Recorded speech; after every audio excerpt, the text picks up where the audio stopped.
लीलाताई चिताले जी, देवजी तोफा जी, अनिल जैहिंद जी, डॉक्टर चौधरी जी, एडवोकेट असीम सरोटे जी, नगेश चौधरी जी, श्री फिरदौस मिश्रा जी, अशोक राय भाटवकर जी, उमेश कोरम जी और civil society के हमारे सारे के सारे मेंबर्स, आपका मैं यहाँ स्वागत करता हूँ। नमस्कार, कैसे हैं आप? ठीक है।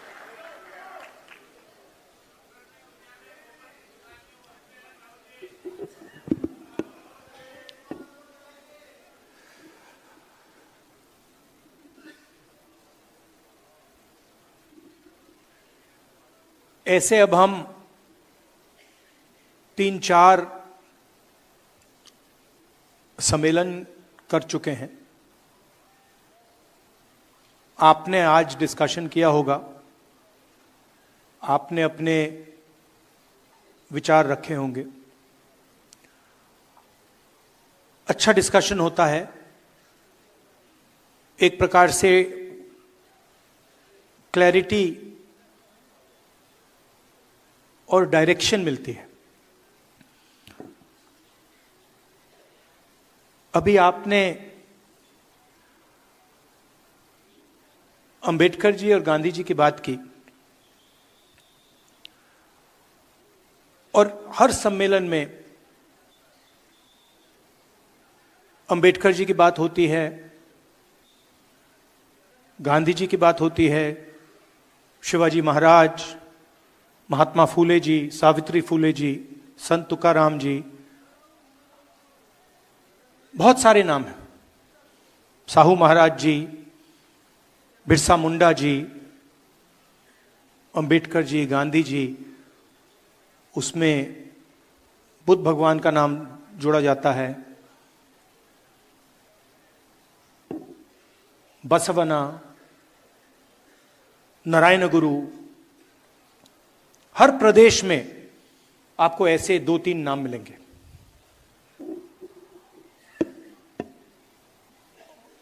और फिर उनकी याद करते हैं हम। गांधी जी अमर रहें, अंबेडकर जी अमर रहें,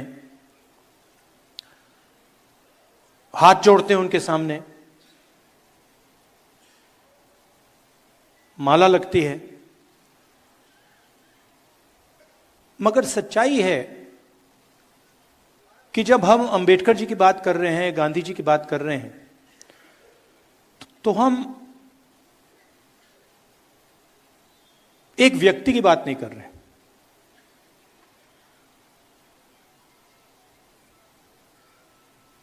क्योंकि अगर हम अंबेडकर जी की बात करें तो अंबेडकर जी ठीक है एक फॉर्म थे, एक शरीर थे, मगर अंबेडकर जी के मुंह से सिर्फ उनकी आवाज नहीं निकलती थी। जब अंबेडकर जी बोलते थे तो करोड़ों लोगों की आवाज, करोड़ों लोगों की आवाज उनके मुंह से निकलती थी। अगर सिर्फ अंबेडकर जी की आवाज निकलती तो हम उनका याद नहीं करते। हम उनका याद इसलिए करते हैं क्योंकि जब अंबेडकर जी बोलते थे तो दूसरों का जो दुख था, दूसरों का जो दर्द था, वो उनके मुंह से निकलता था। मैंने उनकी किताबें पढ़ी हैं, चाहे एनालिसिस ऑफ सेल्फ हो, एनालिसिस ऑफ कास्ट हो, बुद्धिज्म पे काफी पढ़ा है। और जब आप अंबेडकर जी को पढ़ेंगे तो दिखता है कि यह व्यक्ति अपनी बात नहीं कर रहा है। यह व्यक्ति दूसरों की बात कर रहा है। और इस व्यक्ति के अंदर, जो हर नेता के अंदर लड़ाई होती है,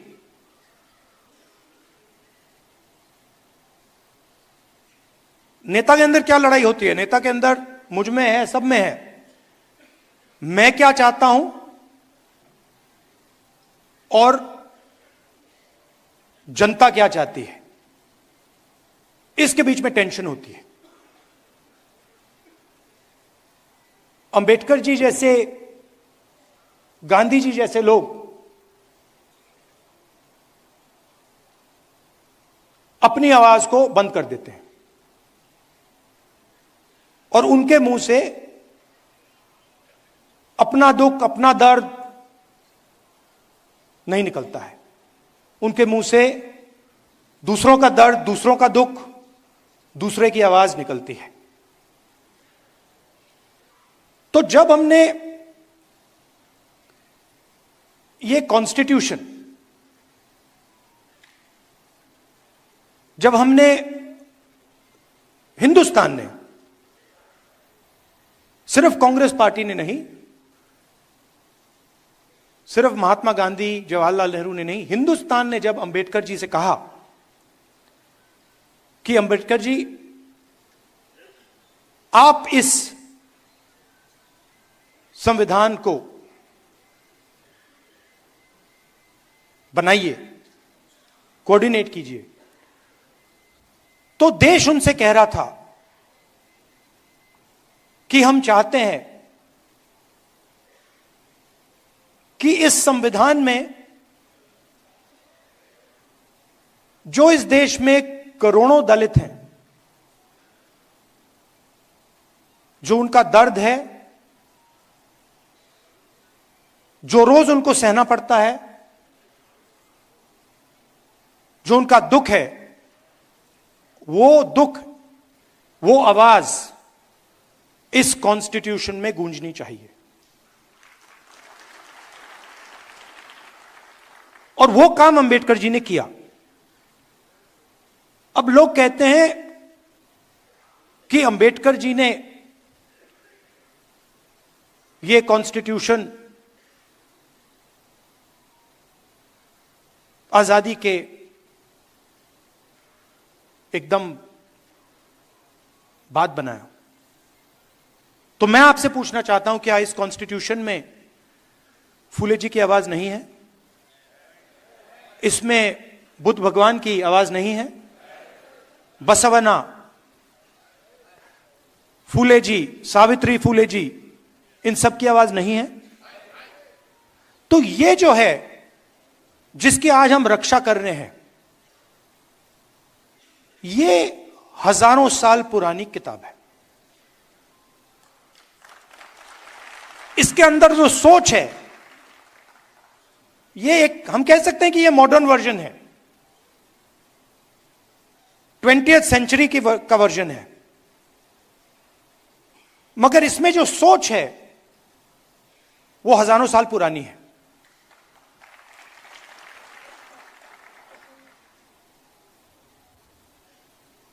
जो इसमें कहा जा रहा है वही बुद्ध भगवान ने कहा, वही अशोक ने कहा, वही इन सब महापुरुषों ने कहा, वही अंबेडकर जी ने कहा, वही गांधी जी ने कहा। और इसके पीछे हिंदुस्तान का एक विजन है। यह सिर्फ एक किताब नहीं है, यह एक जीने का तरीका है, मरने का तरीका है, कि अगर हम जिएंगे, देश में जिएंगे, तो एक दूसरे का आदर करेंगे, रिस्पेक्ट करेंगे, और जितनी जगह हम चाहते हैं उतनी ही जगह हम दूसरे को देने के लिए तैयार होंगे। इसमें कहीं नहीं लिखा कि एक व्यक्ति हिंदुस्तान की पूरा धन, हिंदुस्तान की पूरी शक्ति, हिंदुस्तान का भविष्य छीन सकता है। इसमें लिखा है कि समानता होनी चाहिए, वन मैन वन वोट होना चाहिए, सबका आदर होना चाहिए, हर धर्म का आदर होना चाहिए, हर जात का, हर प्रदेश का, हर भाषा का आदर होना चाहिए। तो जब आरएसएस के लोग, बीजेपी के लोग इस पर आक्रमण करते हैं, तो सिर्फ इस किताब पर नहीं कर रहे हैं आक्रमण, वो हिंदुस्तान की आवाज पर आक्रमण कर रहे हैं। कॉन्स्टिट्यूशन से हमारे इंस्टीट्यूशंस बनते हैं, सरकार के अलग अलग संस्थाएं बनती हैं, इलेक्शन कमीशन बनता है। अगर कॉन्स्टिट्यूशन नहीं होता, ये नहीं होता, तो इलेक्शन कमीशन नहीं होता। राजाओं महाराजाओं के पास इलेक्शन कमीशन नहीं होता था।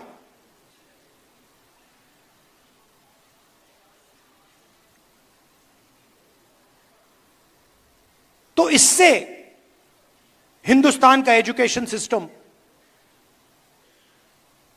आईआईटी, आईआईएम,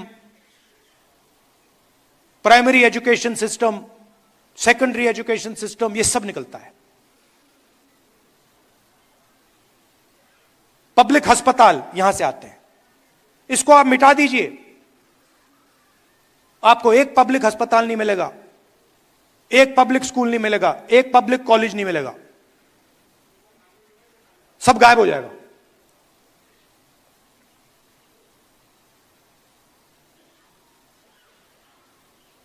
और आरएसएस एक के बाद एक, आरएसएस इस पे सीधा आक्रमण नहीं कर सकती है, डरते हैं। अगर सामने से इसके साथ लड़ गए, वो 5 मिनट में हार जाएंगे।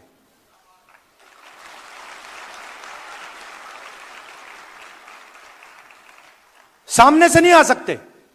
वो जानते हैं कि जिस दिन वो सामने से आ गए,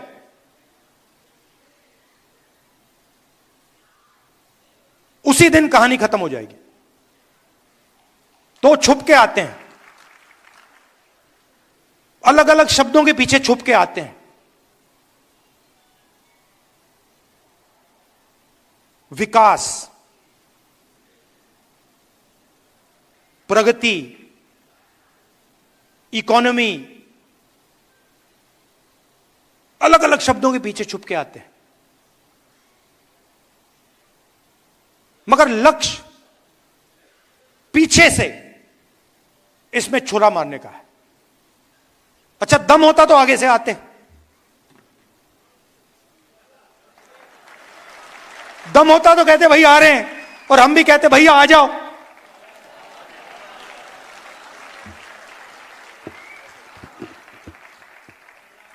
किसी ने बहुत अच्छी बात बोली मुझे 2-3 दिन पहले, अगर गीदड़ किसी जानवर को गला पकड़ के मारता है तो वो शेर नहीं बन जाता है।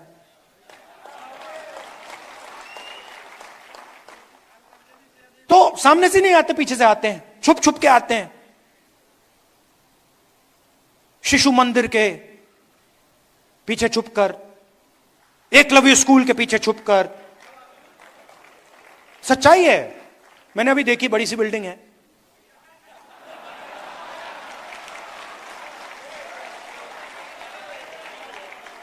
हजारों करोड़ की होगी जमीन। ये शिशु मंदिर का पैसा आया कहां से? ये मध्य प्रदेश की सरकार का पैसा है, राजस्थान की सरकार का पैसा है, बाकी प्रदेशों की सरकार का पैसा है, नेशनल हाईवे का पैसा है। उसको आप कह सकते हो विकास का पैसा है, गुजरात मॉडल का पैसा है, अंबानी अदानी का पैसा है। तो बीच में राहुल गांधी की आवाज नहीं, बीच में से एक और आवाज निकली। नहीं, वो दूसरी है, वो दूसरी वाली है। मगर बीच में मैं सुन रहा था। अब मेरा काम जनता की आवाज सुनने का है, तो मैं सुन रहा था। और पहले एक छोटी सी आवाज आई, छोटी सी थी, जाति जनगणना। वो कोने से आई, वो ऐसे मतलब अगर मीटिंग हो, वो 200-300 लोगों ने नहीं कही, वो एक आदमी आया कोने से, कहता है जाति जनगणना। और फिर आस्ते आस्ते वो जाति जनगणना, जाति जनगणना, जाति जनगणना फैलती जा रही है। इसको हमने जाति जनगणना नाम दिया है। जैसे अंबेडकर जी की सोच, बसवना गांधी जी की सोच को हमने यह नाम दिया है कॉन्स्टिट्यूशन, वैसे ही जाति जनगणना को हमने नाम दिया है। मगर जाति जनगणना का असली मतलब न्याय है। क्योंकि अगर इस देश में 90% लोगों के पास कोई पावर ही नहीं है, कोई पैसा नहीं है, कोई धन नहीं है, कोई एसेट्स नहीं है,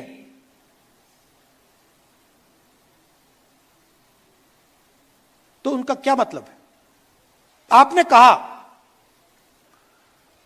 यह शब्द बहुत यूज होता है आजकल, समानता, सॉरी, आदर, रिस्पेक्ट।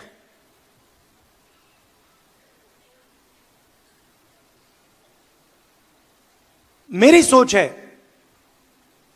कि बिना पावर की, बिना धन के रिस्पेक्ट का क्या मतलब है? कोई भूखा मर रहा है, उसकी कोई सुनता नहीं है, 24 घंटा दुखी रहता है, और मैं जाके उस पर माला लगा दूं को, भैया मैं आपकी इज्जत करता हूं, उसका क्या मतलब?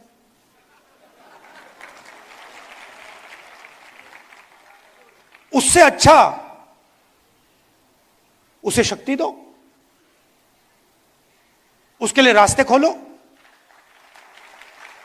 उसको थोड़ा सा धन दिलवाओ, उसको थोड़ी पावर दो, और फिर आपकी रिस्पेक्ट की जरूरत ही नहीं पड़ेगी।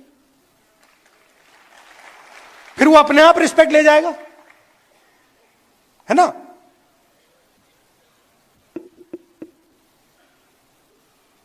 तो मैं चाहता हूं कि ये जो सबसे बड़ा सवाल हमारे सामने है, और ये छुपा हुआ है, इसकी झलकें दिखती हैं, हर रोज दिखती हैं। कल मैं रायबरेली में, हमारी एक मीटिंग होती है, एमपीज की मीटिंग होती है, दिशा मीटिंग, उसमें गया। गलती से मैंने कह दिया, भैया ये जो सब अफसर हैं, अपना परिचय कर दीजिए।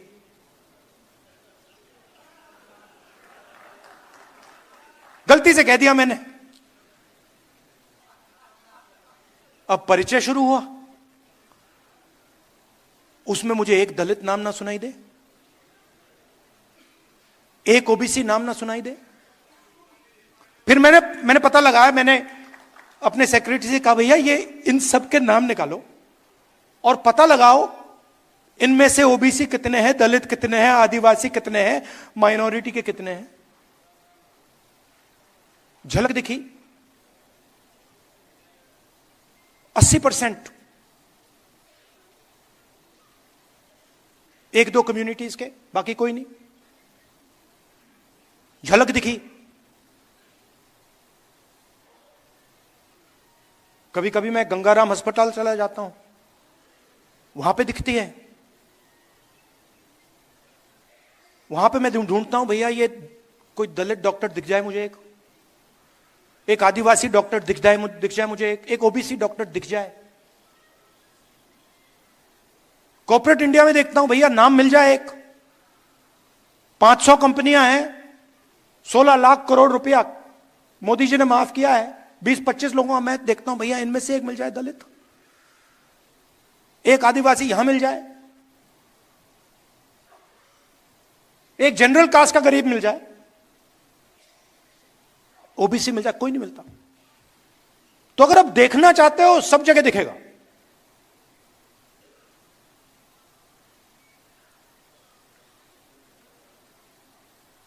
जुडिशरी में हाई कोर्ट्स देख लीजिए,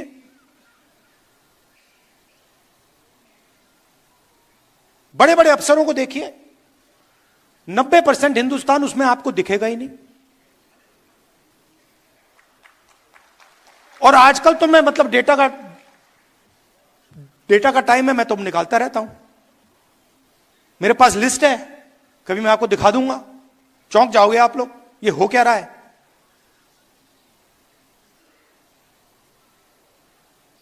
अदानी जी की कंपनी में मैंने मैनेजमेंट टीम को देखा, कौन लोग हैं ये? उसमें आपको एक दलित नहीं मिलेगा, एक ओबीसी नहीं मिलेगा, एक आदिवासी नहीं मिलेगा। 5% लोग हिंदुस्तान को चला रहे हैं। स्टॉक मार्केट ऊपर जाती है, वही 5% को फायदा होता है। पॉलिसी बनती है, उन्हीं 5% का फायदा होता है। 16 लाख करोड़ रुपए उनके माफ हो जाते, कोई चू नहीं बोलता। और मैंने कर्नाटक में कह दिया भैया किसानों का कर्जा माफ होगा, मतलब मीडिया में 24 घंटा 24 घंटा, ये देखो राहुल गांधी किसानों की आदत बिगाड़ रहा है, ये पागल हो गया, ये किसानों की आदत बिगाड़ रहा है। अच्छा भैया, आपने उन 25 लोगों की आदत नहीं बिगाड़ी कि 16 लाख करोड़ रुपए आपने पकड़ा दिए उनको।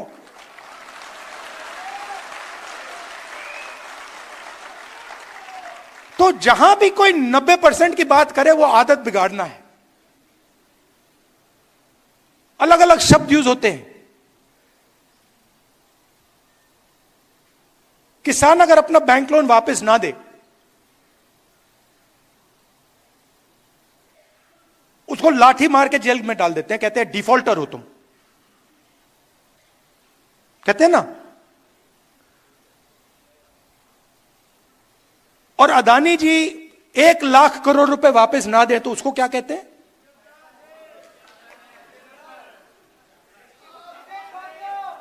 देशभक्त। एक को डिफॉल्टर बना देते हैं और दूसरे को बिजनेसमैन नाम दे देते हैं। वो बेचारा जेल चला जाता है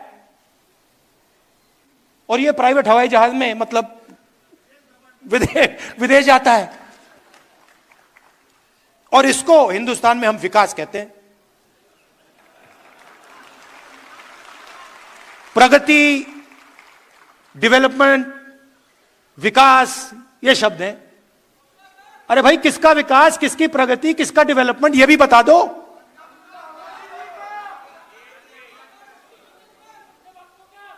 तो इसीलिए ये जो छोटी सी आवाज निकली जाति जनगणना ने,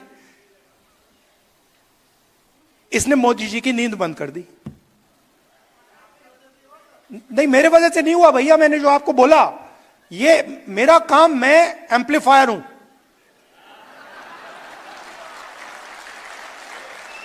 मेरा काम एम्पलीफिकेशन है, मेरा काम आपके पास आकर सुनने का है। मेरा काम, जो मेरा लक्ष्य है ना, उसको खत्म करने का, उसको मारने का है। जो मेरे अंदर लक्ष्य है कि भैया मुझे ये चाहिए, मुझे वो चाहिए, मुझे वो चाहिए, उसको मारने का है। मैं हर रोज सुबह उठकर उसको मारता हूं।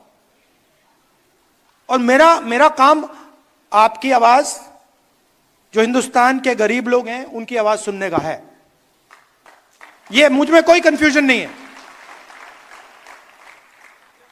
तो ये आवाज निकली छोटी सी, पहले कहती है भैया जाति जनगणना, मैंने सुना, फिर थोड़ी फैली, फिर और फैली, और फिर उसके बाद मैं देख रहा था मोदी जी का चेहरा बदलने लग गया। ये क्या हो रहा है? देश की जनता न्याय कैसे मांग रही है? जाति जनगणना से सब कुछ साफ हो जाएगा। हिंदुस्तान के हर गरीब व्यक्ति को, चाहे वो जनरल कास्ट का हो, दलित हो, आदिवासी हो, पिछड़े वर्ग का हो, माइनॉरिटी हो, महिला हो, जो भी, सबको पता लग जाएगा कि इस देश में हमारे हाथ में कितनी पावर है, हमारे हाथ में कितना धन है। मतलब हमारा क्या रोल है। और मैं गारंटी देके कह रहा हूं कि जब हम हिंदुस्तान के एसेट्स को देखेंगे, हिंदुस्तान की पूंजी को देखेंगे, उसमें आपको दिखेगा कि वहां पे ना कोई दलित है, ना कोई आदिवासी है, ना कोई पिछड़ा है।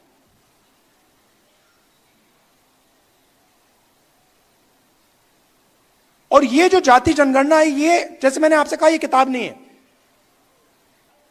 ये जीने का तरीका है, ये फिलॉसफी ऑफ लाइफ है। वैसे ही जाति जनगणना एक डेवलपमेंट का पैराडाइम है, एक डेवलपमेंट का तरीका है। कुछ दिन पहले एक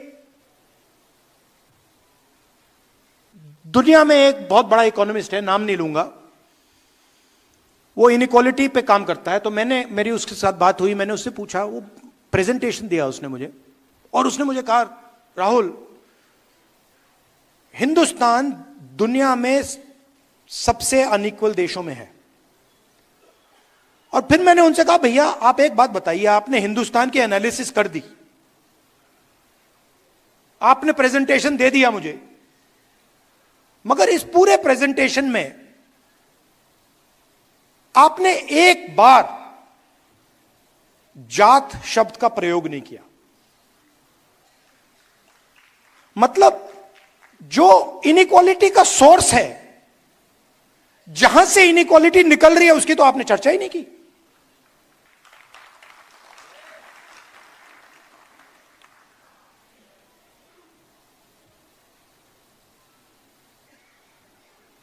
मेरे एक दो दोस्त हैं, कभी कभी बात हो जाती है, जनरल कास्ट के लोग हैं। तो एक दिन मेरा एक दोस्त कहता है, मुझे तो जात नहीं दिखती। मैंने कहा, कि तुझे कहां से दिखेगी?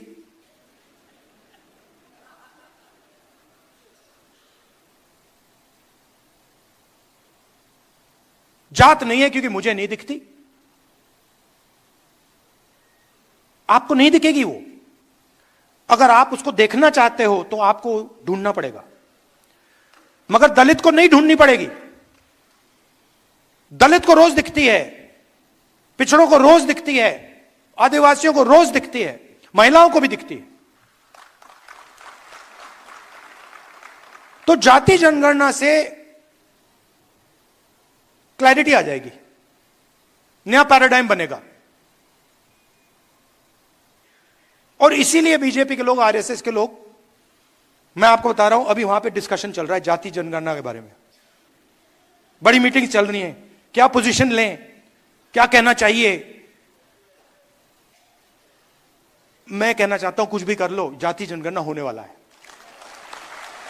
आपको जो डिस्कशन करने हैं, मीडिया में जो लिखवाना है लिखवा लो। हिंदुस्तान की जनता ने निर्णय ले लिया है, जाति जनगणना होगा, और ये 50% वाली जो आपने बना रखी है दीवार, इसको तोड़ा जाएगा।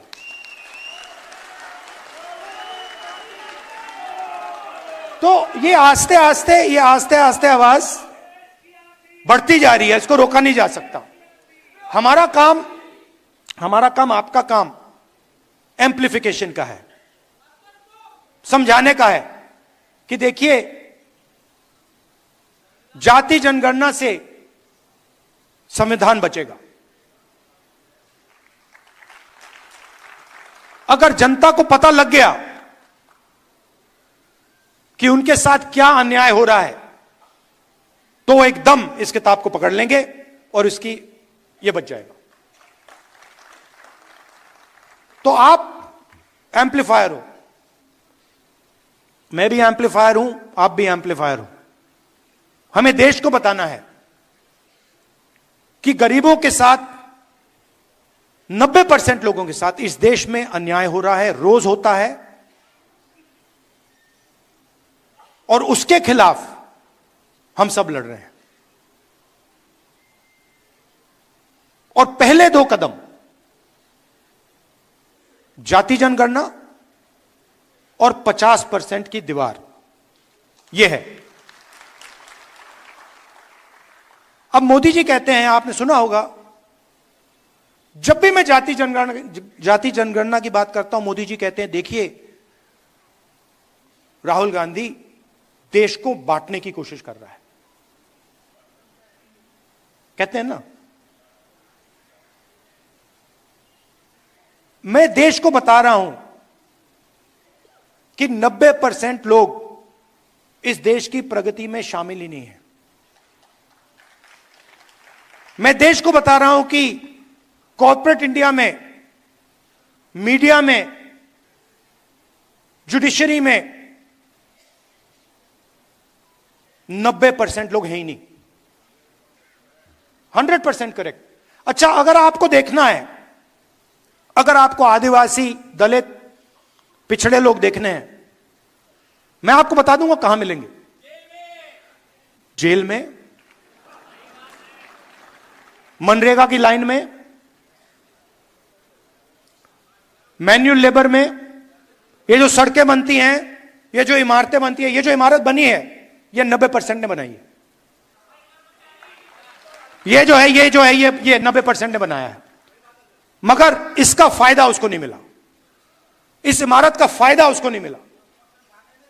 बस तो यही सवाल है, यही सवाल मैं उठा रहा हूं और मुझे बहुत अच्छा लग रहा है, मजे आ रहे हैं मुझे। जहां भी जाता हूं मैं, मतलब खुशी से जाता हूं, आप जैसे लोगों से मिलता हूं। थिंकिंग एक ही है, आप मुझे समझते हो, मैं आपको समझता हूं। मतलब मैंने इतना लंबा भाषण दे दिया, मैं आपको कह रहा हूं अगर मैं यहां आके 2 मिनट बोल देता आप समझ जाते। जो मैंने आधे घंटे में बोला है आप 5 सेकंड में समझ जाओगे। सही पकड़े, आपकी नियत मेरी नियत साफ है।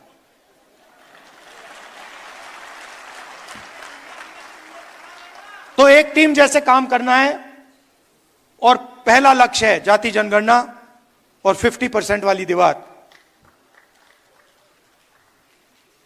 जय संविधान। आप सबका बहुत बहुत धन्यवाद, बहुत प्यार, नमस्कार, जय हिंद। बहुत बहुत धन्यवाद। अब मैं निवेदन करूंगा अमन कांबले जी से, वो आए और धन्यवाद भाषण रखें।